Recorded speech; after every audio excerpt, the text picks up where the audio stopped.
Good evening and welcome to the Jay Duke Show on Horse Network. I want to thank Carly Sparks for putting this show together tonight. And I'm really excited again, superstar guest. Every single week we have a superstar for you guys to watch. And tonight is Candice King from the United States. She's done so much for the sport. She's been such a huge influence on the sport. And I can't wait to have her share her stories with myself and with the audience tonight. I want to thank Equishopper for tagging along with us here. Christmas is coming up. Anything you need is on Equishopper. I like to call it the Amazon of the equestrian world. Everything is on there, from books to horse care, to horse equipment, to apparel, to finding horses, to finding a coach, to whatever you want to find on Equishopper. Check it out. It's a really fantastic site. And get all your Christmas shopping done early on Equishopper. And also on the equivault.com. That is the best outlet for training exercises out there. There's over 300 exercises that you can download. You can have them sent directly to your email every week. You get your arena all laid out. It's a really cool setup. We'll talk about that a little bit later and show you an example of one of the lessons from the equivault.com. But, you know, as far as doing all your training this winter and such, there's stuff for young horses and equitation horses and Grand Prix horses and flat work, and everything is on there. So check them out as well. So I'm going to bring Candice King on, and Candice and I go way back. She's just a great dear friend of mine. I think we rode a Young Riders together for the first time, and so that's going back. I think we were like 16 or so at that time, and so it's really great to catch up with her on the Jay Duke Show. And Candice has done a whole lot in the horse world. She was the top placed American in the 2001 World Cup final. She finished 5th in Gothenburg, Sweden. She won the Queen Elizabeth II Cup at Hickstead, which is, everyone knows Hickstead. It's such a storied venue. It's amazing there. She's been the North American champion at Spruce Meadows, another top world-class venue. She was the alternate rider for Team USA at Kentucky World Equestrian Games. She trained the horse Davos, who won the team bronze medal at the London Olympics for Saudi Arabia. She trained Rebozo, who Rodrigo Pessoa rode to a 4th place finish at the Kentucky World Equestrian Games as well. Candice, welcome to the show. Thank you, Jay. It's great to visit with you. And yes, we do go back a few years. We've had a lot of good laughs over the years. Absolutely. Where are you joining us from tonight? I'm actually in Manorville, New York, in Long Island, New York right now. I'm doing a clinic out in Long Island. Nice.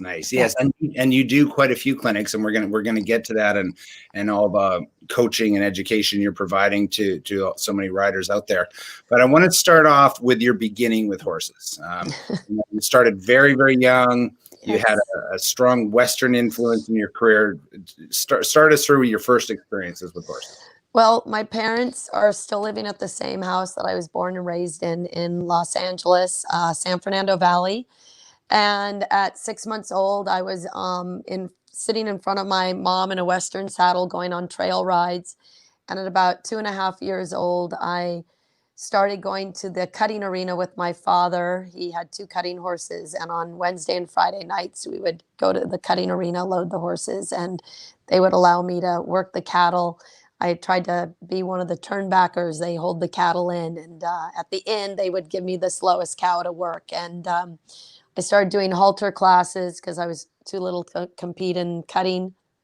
So I did halter, then did the walk trot, the pleasure and the equitation, and stock horse and trail classes. And at 6 years old, I went to my dad and told him that I was bored because I really wanted to cut and I couldn't do the cutting. And so he had a lot of cowboy friends, and one of their partners, she did English and Western.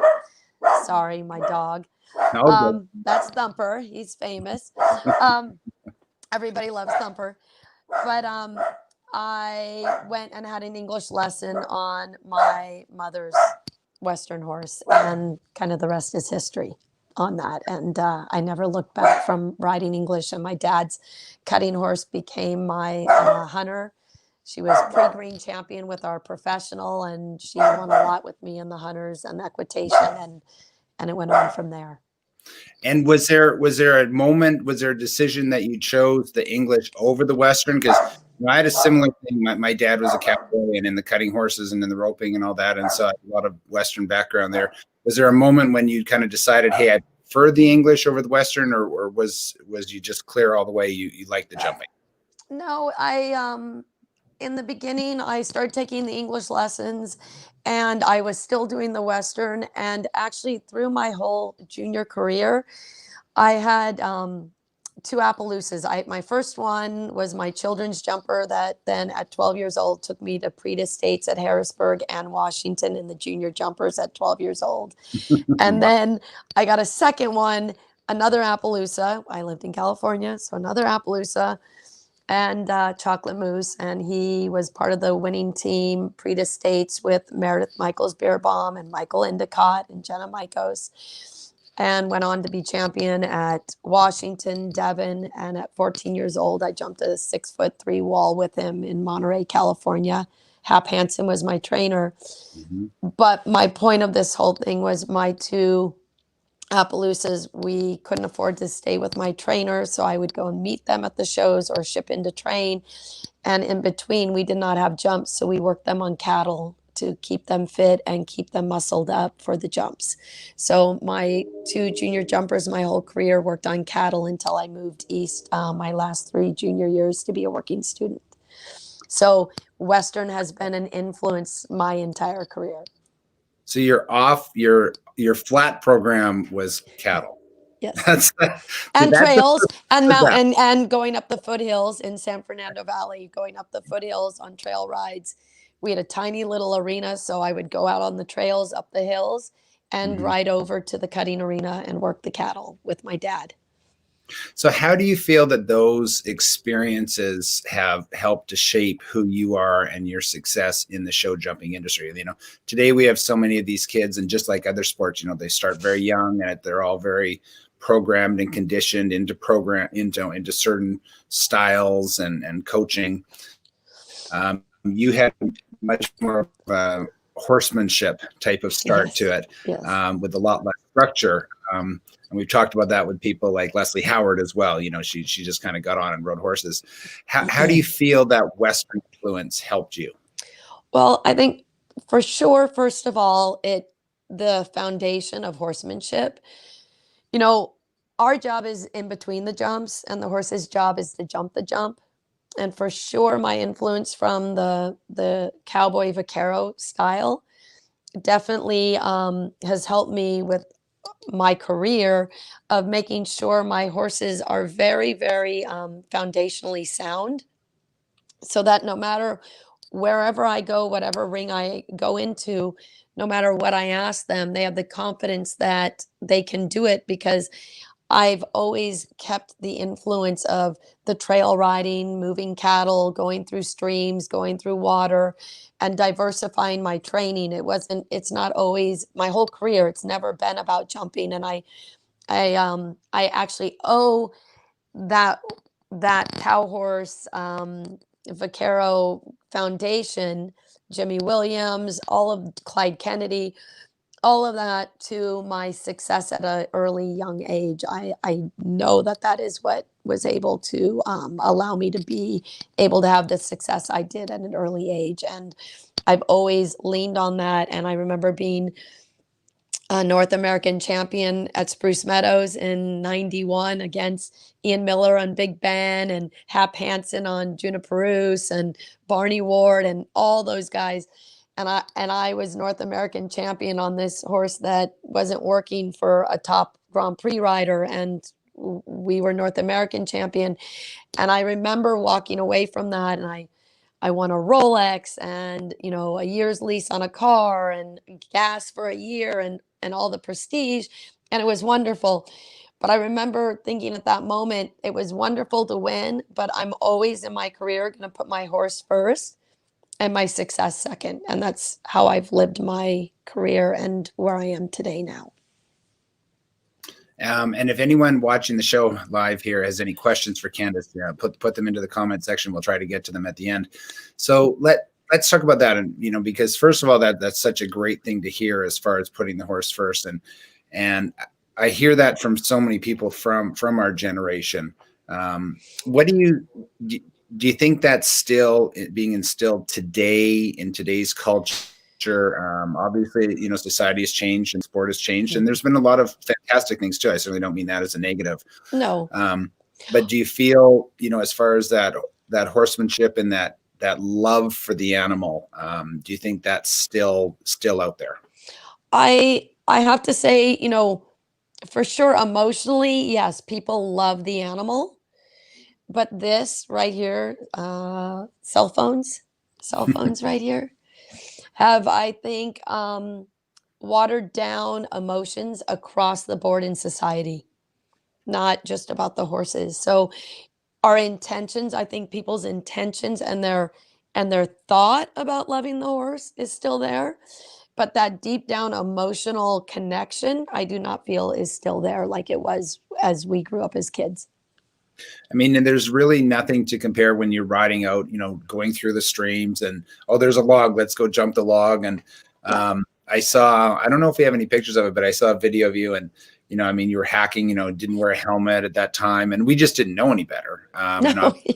Obviously you do now, but there was that freedom of just going out and just being with the animal. And I think you learn so much. And when you're on course and you're in that ring at Hickstead and you're in that ring in Calgary, or New York and, all those places you've been, all those instincts come through for you. And then, yes, and you just kind of go to that. And, do you think that would it be beneficial for some of today's riders? Here's a wonderful picture of you, showing the love to your horse in the ring, and that's just the joy that everyone that's seen you ride has seen that, and your horses love to go for you. How do you think you accomplish that as far as creating that desire to give 100% effort and to love their job? I for sure, again, I have some really nice young horses again, and I'm very excited. I kind of had to take a step aside for a couple of years, and I'm kind of back at it again. And the one thing that I've always taken pride in through my entire career, even as a little girl, and this came from my mom and dad, and again from Jimmy and Clyde and Hap and Barney and Michael Matz and Rodney Jenkins. And I'm so fortunate to have worked with so many horsemen, like true horsemen. And it's really about the bond with my horse and myself that we are partners. So it's not just about me riding in the ring and training the jumps. It's about in the stall, what they're eating, how they are in their stall, how they are in the paddock, how they load on a trailer, how they hang out while I go teach. I teach off of them. I've always been very much, whether it was Woola, Davos, Kodiak, any of my top horses, I teach off of them. I go trail ride them. I go move jumps and hop off, hop on, and make them my partner. And they are my partner so that when I need to call on them, they do it because they've called on me, and we do it together. And I think that's probably the biggest piece that I can take pride at 50 years old now and say every horse that I had, they did it because they were my partner. Yeah, no, absolutely. And that is so key. Now, with your training to get them there, because you've trained so many horses, from the time you were very young to up to the international level, that you've yourself competed, that other top international riders have competed. You've had, you are a top producer of international show jumpers. So what do you think it is about your training program that is having this success? For sure, it's allowing the horse to be a horse and making sure that they are a confident horse in themselves and that they know that I am a partner and I'm gonna not interfere with what is their basic genetic being of they want to be able to have balance and rhythm, and they want to be able to always feel they are in control of themselves to be able to get away from a predator. So them having their hind end engaged and having them light on the front, which is a huge issue across the country in training, because we are born to fix things with our hands and what we see. So we want to fix the front end, and everything on a horse has to come from the back. So that is, I think, a principle of since I was a little girl of how I was taught, that I always had to ride from the back to the front, from leg, no hand, light hand, and allow those horses to know that they always have their hind end engaged and that they are always able to get away from what they're afraid of. And I always put them through my career, I always have them face things that are uncomfortable for them, whether it's moving a cow, walking through a river, going up a mountain, down a mountain, jumping a wall that they don't like, whatever it is that they're uncomfortable with. I've always tried to allow them to face their fears and allow them to know I will never put their feet in a place that is not safe for them. And that's really knowing the horse, and I talk all the time in my clinics about, understanding horses. So when you're explaining to the rider how, why you're asking them to do something, to explain to them, where I'm asking you to do this because here's how your horse thinks. And the more that you can communicate with that horse, then the more success, of course, you're going to have. So that's really great to hear that with you saying that. How do you feel, this year has been, such a tricky year with everything that, of course, that's gone on, and the horse shows have dropped off, and now they're starting back up again, and that is great to see. I've had several people say it's been a good thing, that there haven't been the shows because there's been more time for training. Yes. And to work with, the younger horses and work with the students and just to give the horse a bit of a break. What are your thoughts on horse shows as far as how much horses should compete? Is there too much competition out there and not enough training, or what are your thoughts on that? I will say, all things aside, okay, COVID, whatever with COVID, I'm not going to touch that. But what it did do was gave a big old half halt to society across the board, but it definitely gave a half halt to our industry. And I think in hindsight, not that we're enjoying this, but I think there's going to be the positive out of the negative. My dad always says, when one door shuts, another opens. For sure, this is going to be a positive out of a negative, because there were too many horse shows. Horse shows were what everybody was running to. There was more about what you did in the ring and not as much about the training at home. And I'm not saying that for everybody. I'm not, but I'm saying in general. I've always been somebody, show a week or two, give them 1, 2, 3 weeks off. I've always been about, if they do 2 weeks, they need 2 weeks off. I've always tried to intermittent, unless we're like down in Wellington, it's 2 weeks on, a week off, 2 weeks on, depending on the horse, age, what the goals are. But never more than 2 weeks in a row. And I really like to do 2 weeks off, maybe even 3 weeks. I do think, society has pressured us to keep going. And I think COVID has helped to kind of stop that role. And it's made people stop and think and reassess and evaluate. And Ashley Bond, Steve Bond, I've known them forever, and they haven't shown. And I just saw she won like 5 classes this last week at Del Mar down at Show Park. She just came out on fire with, like, I think 3, 4 different horses. But that shows, us doing our homework and training at home. And I can tell you, I know all of my success with each of my horses came from not going and chasing computer points and trying to get up on the computer list. It came from training at home. And then when I went to the show, I got the result and it put me up on the list.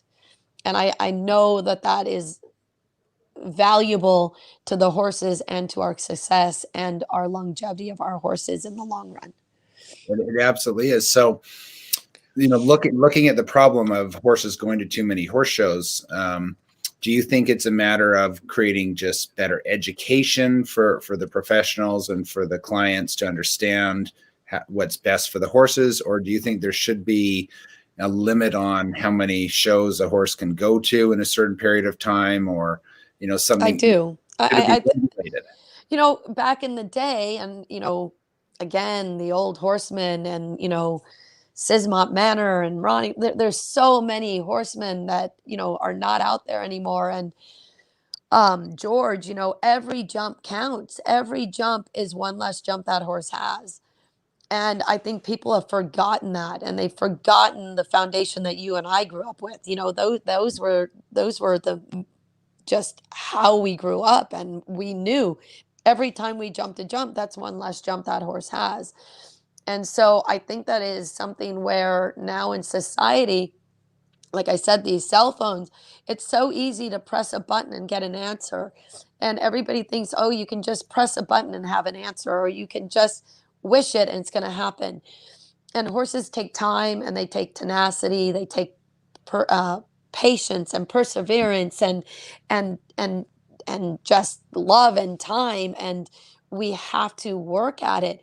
And people in society now don't want to always wait that time. So I think that we may need to reevaluate and reassess our yearly, qualifications for competitions on how that works to make sure that we don't overuse these horses to obtain the blue ribbon per Yeah, se.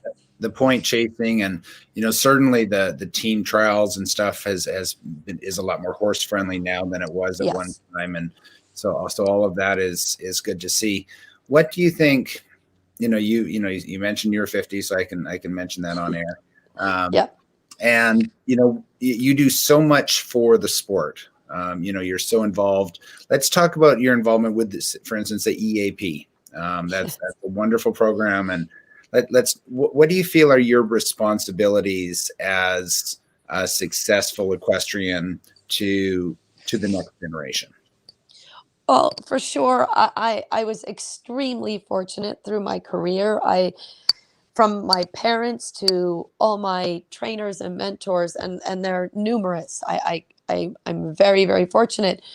I've had so many that have guided me through, and as a junior and as a young professional, and even today, I have so many friends and peers and mentors that have helped me and are helping me through different things.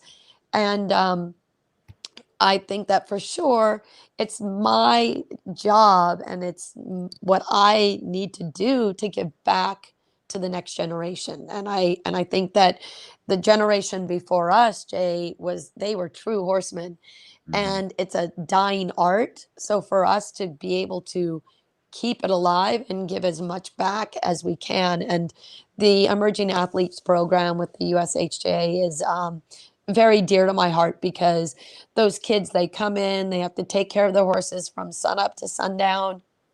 They go through all types of different courses through a barn manager and myself, and it's all encompassing. And I think it's a great program for horsemanship.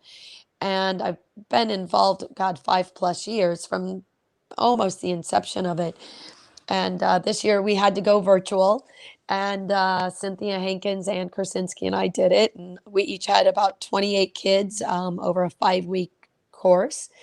And it was very different because I am not technically savvy at all. And I don't like looking at myself here right now. I'm very, this is not comfortable. It's not my area of comfort. Um, but it was nice because actually the kids did get a lot out of it, and I wasn't sure, not being hands-on, how it would work, and it actually did work well. So I'm looking forward to next year being hands-on, but also maybe being virtual for kids that maybe don't have the availability or the means or what have you, to also be able to do it virtually, and that's what we're working on for the future. Yeah, and that is something that can definitely be learned from all of this. Is the United States is a huge country, and it's a big Yes. program, and it is not necessarily simple for riders and horses to get to certain locations to do the Yes. hands-on things. So, do you see there's going to be more, virtual training, and how do you see that developing? And obviously there's going to be challenges with that because again, you're talking about dealing with the horse and creating that personal bond and that relationship. Yes. But how do you think that's going to work for you to coach these younger students, that horsemanship aspect when you're not standing right beside them in the barn? Right. Well, I have to say I've been fortunate. Anne had been doing a lot of virtual training ahead of us. And then, so she really helped spearhead it and guide us through it. Mhm. And through that, I've actually got a couple of customers that have continued on from that. And I'm going to go do a clinic and be there live. But what we do is we get on a call, I give them exercises, they send me videos, we talk, and it actually has worked. You know, is it as good as hands-on? For sure not. But I do think that there is definitely availability because my customer right now, they're in Texas, I'm in Florida, and it's been working and it's been helpful. And we are learning technology to try. Like right now, they sent me some Google Drive, and I can't quite get into them, so I gotta ask them to WhatsApp it. But I have to say, I do think it will be helpful for a lot of people that maybe, again, like I said, aren't in the best area where they don't always have accessibility and it's too far for them to drive to get to trainers, where we can help them and then come in and do a clinic so that we are hands-on, we get to feel the horse, and we have a little more knowledge of hands-on with that horse to then continue that relationship. Right. Right. Yeah. No, and it's so key to have that, to continue, like you said, to continue that relationship and to coach these people. And I think actually it could be a really good thing because there could be the opportunity to get that to a lot more people. Yes. And I could see, you could be 100 people, listening to Candice King and talking about, and that would be a lot better than if it was, say, even just 20 or 25 kids. And so that's, you will have to get used to being on camera because we definitely need to see you there. No, I'm getting used to it. I'm handling it. Yeah. But and I will say, I'm sorry. I was just going to say, and I think that it will help the kids that maybe don't have all the means and they can't drive to a trainer. Like my parents were so unbelievable because we didn't have all the means, but we would reach out and try and do things. I think virtually we can make that work for a lot of kids that maybe didn't have that opportunity, which would be very helpful for the grassroots. What would you like to see as a change moving forward in the sport? That you'd like to see, say by, next year or 2025 type thing happening. We've had, you've witnessed a lot of changes in the sport throughout your career. Yes. And, there's, like we talked about, there's some good and some bad and all of that. But what would you like to see if you could wave a magic wand and say, I'd really like this change I'd like the sport to go in this direction? What would that be? I would say that really to go back to a little bit more horsemanship and to try to have more individual shows. Try-on's great, hits is great, all of that, and they're doing a great job. What I would love is if there's more quality rather than quantity. And not managers, I'm not getting into the shows. It doesn't need to be a boutique show. I'm not saying, an individual show, but each show, it's so watered down. There's so many divisions and there's so many classes and it's just there's so much. And I think that if we could downsize it and have more quality rather than quantity of classes and of shows to be able to allow it to be a bigger thing to go to the show and be able to train at home like it used to be for us, because that's what it was for us. Okay, so yes, 100% agree with that. The problem Big is wish. Big wish. horse showing is a big money business. Yes. And I think that with everything that we're seeing, I think there's going to be more and more, big corporations and such working and less of the smaller business being successful. So what about do you think a two-tier system as far as the horse shows, like in Ontario, for instance, you have the Trillium circuit, which works very well. And then you have the A circuit. Yes. What do you think about that? Something like that, whether it be on a regional basis or whether it be on a national basis, where the horse shows would be a little less all-encompassing and they'd be a little more specialized that way to gear to include everyone. Yes. Like a 5-star and a 3-star, or and a national show and a regional show. I definitely think that that would be helpful, because I think that it's intimidating to our grassroots and our younger upcoming riders to step into that big ring now. And now we're losing, or not right now, but in the past we have. COVID's kind of changed it. I think it's kind of cycling. It is cycling right now. Right. But I know in the leading up to COVID, it was becoming an elitist sport again. And that's what we can't do. We got to be able to allow people to have goals. Like, if I was who I was back then, I don't know I would be where I am now in today's sport. And Right. and that's hard. And that's where I think that, but I will say that a lot of the bigger barns, bigger people are trying to help again. And that's where I think COVID, all of this has helped in a positive, even though it is a negative, to try and help kind of cycle that through. And for everyone watching the show, and Candace, I know you don't like looking yourself, but there's going to be about 10,000 plus people that are watching you on TV here. Seek out the people that want to help, because there are so many people out there that really want to help the younger riders or help the amateur riders, and kind of give back. And Here. Candice King are really so wonderful. And that's been a very common message, I think, on this show throughout from the guests is, people want to help because they love horses.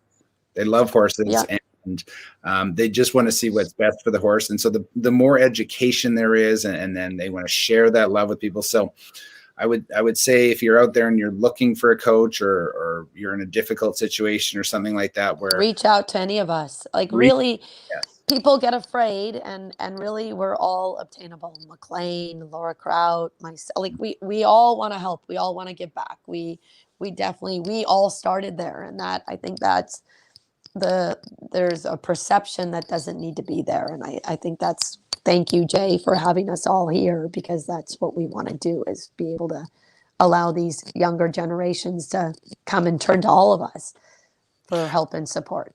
And the show, we talk about the show it's about just ordinary people that have done extraordinary things, but everybody is so kind and so giving. And it's such a great message to see that, there's a lot of difficult things out there, and the people we have on the show, everyone is just like, they're just so wonderful. And it's such a pleasure for me to do that and to introduce people to Candice King. And so many people know you, but so many people also are knowing about you for the first time here. And that's wonderful.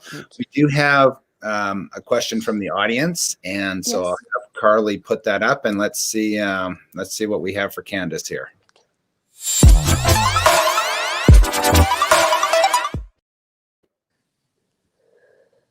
All right. For someone that has a little fear to bond with their horse while riding. Good question. So that's a really good question, and that's a very common. I can't hear you. Oh, have you lost me? Thumper. Can you hear you guys? Did I do something? We can hear you okay. If you can go ahead, are you able to answer that question for them? Can you see them? We can hear you just fine. That's okay. That's technology today, and we're all learning that. So, we'll see if we can get her back on. But with Elise's question, fear is such a big part of riding. Of course, we're talking about 1,200-pound animals. You're far off the ground, and it's very difficult to deal with that. So, one of the things that you could do is a little work with the lunge line with a good coach. So if you have, a safe horse and you're in a safe environment, and you get onto that lunge line, and you can work a little bit, with your reins and then without your reins, and just start even after the walk and then the trot and then the canter, and work on that sort of thing with your horse to build that confidence. Then when it comes to the jumping aspect of it, you want to start very, very small and then build yourself up. I mean, it's good to start, a lot of exercises we'll do the flat work, and we'll start with poles on the ground, and then we'll graduate to cavalettis. And then depending on the horse and rider, we can graduate to, be jumping a little higher, whatever that happens to be. But, I'd say with the fear thing, And also is take your time with it. Don't do things that you're scared of per se. Like if you feel that jump is too high, you don't have to jump it that day. That's okay. Build up to that and take your time. Do we have Candace's audio now? Can you hear me okay, Candace? I'm sorry. I don't know what I did. Oh, that's okay. I actually didn't touch anything, and then I did. But anyway. I do all the time. What do you think? Bonding. So fear? Yeah. So one of the things, guys, is I did break my neck and back in 5 places 5 years ago. Apologize about my dog, Thumper.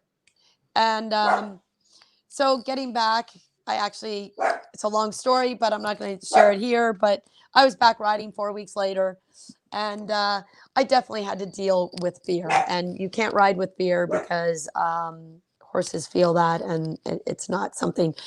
What I always say, and what I do with a lot of people, is go out and ride out on a trail, go out of the ring, go spend time with your horse, go with a group of friends, go trot and canter out in the woods, go and do things that your horse is comfortable. If your horse is comfortable just in the ring, go canter around the ring, weave in and out of the jumps, do transitions, and just take a breath and spend time knowing what your horse enjoys, and get yourself to breathe again with your horse, and to trust your horse again. And that's probably the simplest way for me to say that. Right. Yeah, no, that is excellent. And we did have one question. We won't put it up, but I'm going to ask you this about who your favorite horse was. I'm going to ask you a question that we ask a lot of our riders. Who do you think, if you could ride one horse, present horse, past horse of any time, which horse would that be?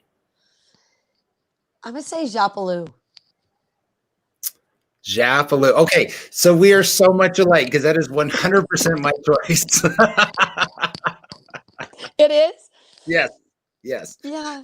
Japalou is definitely, to me, my favorite horse of all time. Much fire and energy and like presence and wanting. Yes. Yeah, everything that would, and a lot of people, that one gets missed a little bit. Milton outshines him, and Big Ben outshine that horse a little bit because, we had John Whitaker and Ian Miller. Japalou had an amateur lawyer riding the horse, Pierre, and competing against John and Ian, and often beating them.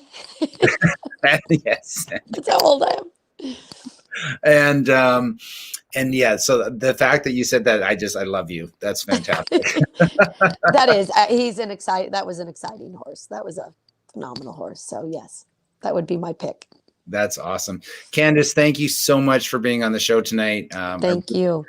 For everything that you're doing for the sport. That means so much, and to catch up with you again is so great, and definitely hope to do that again very, very soon. Thanks so much for being on. Love to. And Jay, thank you for doing this and allowing all of us to be out there for you and promoting our sport like you're doing. So thank you, and thank you everybody for watching.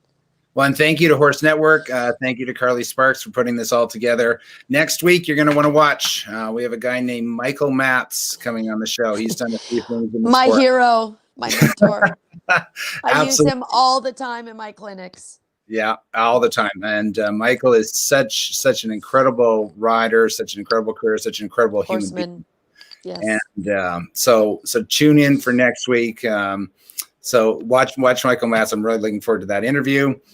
Thank you so much to Equishopper for being here. Again, any Christmas shopping you need to do, check Equishopper for all the horse lovers in your family, all the friends there. They have everything you could possibly need.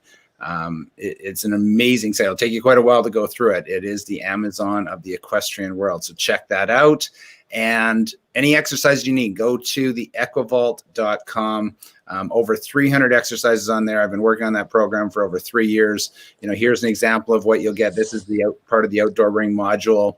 It shows you the materials you'll need, what it works on for the horse and for the rider. And then it gives you a few tips on the lessons, and that all shows up just on your phone. So you can be sitting in your tack room and you'll be like, oh, geez, I have a lesson in 5 minutes. I don't know what I'm going to work on or teach. And check this out.